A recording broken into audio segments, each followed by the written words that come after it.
ઘણા ગામ રખડ્યો પણ ક્યાંય ધંધો હાલે એવો છે નહીં. માટીના વાસણ ધરવી એટલે કુંભાર ભગત રહ્યા. એટલે આ એક ગામ ગભરું લાગે છે. એટલે ધંધો હાલે એવો છે તો પૂછી લો કયું ગામ છે. એટલે ભાઈ ગામને પાછળ કોઈ છે કે તો એને ગામનું નામ કે તો બોલો ને. ભાઈ ગામનું નામ શું છે? ગામનું નામ તો અમને નથી ખબર. ખબર દરિયે નથી ખબર. શું પી આપો તારી ભાઈ નકરી આવ્યો સુરનગરી.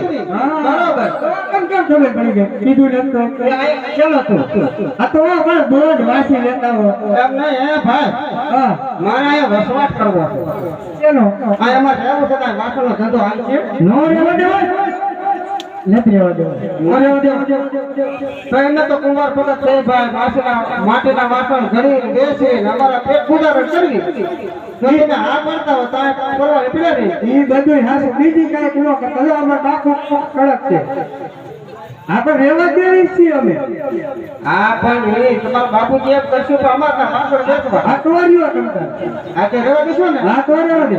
હા રહેવા દેવા રહેવા દેવા. બાપુ પછી કીધું તમારા બાપુ કેમ મારું કરી. હા તો ભલે રહેતા કીધું હું રહેવા દે. હવે તો વાત હાલ આપણે હવે ગામ તો એને સારું ઘડી ગયું છે સમજ્યા. આ ગામ સારું લાગે છે. ના ના ગામમાં કઈ વાંધો નથી અને તમારે ધંધો રોજી રોટી હાલે એવું છે. મને કઈ વાંધો નથી. ભક્તાની બહેરી છોકરા બધા બોલાવો મુકામ કરવી છે બધે ભાઈ. હા તો બોલાય ને પરિવાર આવ્યા એટલા તો વાસણ ઘડાય નથી. એ ભક્તાની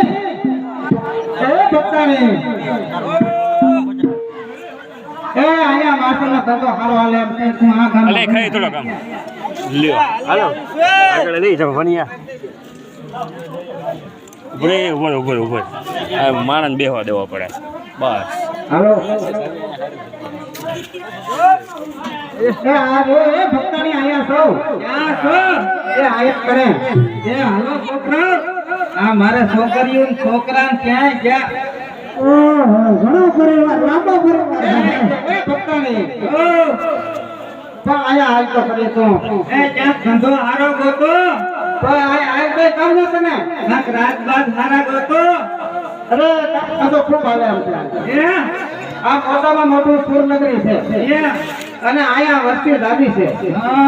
એટલે આપણે ગોળા કાવડીઓ એવું હાલ છે કરવા મળવી. આ નગર છોકરાને શું ખાવાનું એ કજવાય તો હાલો કેટલા આ છોકરા આપણે બધાને જો તમારે બેને કોડિયા નગરમાં રહેવા જવાનું અને તમારે તાવડી રહેવા જવાનું અને તારે છે ને માટીના સોળા કડક વેચવાના અને ભક્તાને તારે ગોળા વેચવાના. કાંઈ વાંધો નહીં.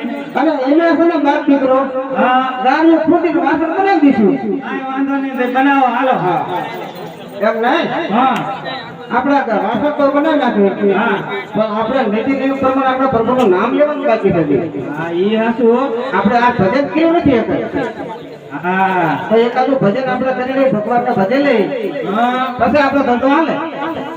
રામનું નામ લેવું પડે ને. રામનું નામ તો આપણે કાયમ લઈએ છે નહીં ઉઠી નથી આપણે કરવું પડે ને. બરાબર કામ કર એ હાશું તમારું કે પેલા માટી લઈ આવે છે પેલા એકાદું ભજન બોલાય ભગવાનનું નામ લઈને શરૂઆત કરો તો શરૂ કરી સારા થાય. આ તો સારું આવે એ ભક્તાની આયા હું કરાવો આજ કેને કરાવો હે તાલે પાડીને રામ નામ બોલજો રે તાલે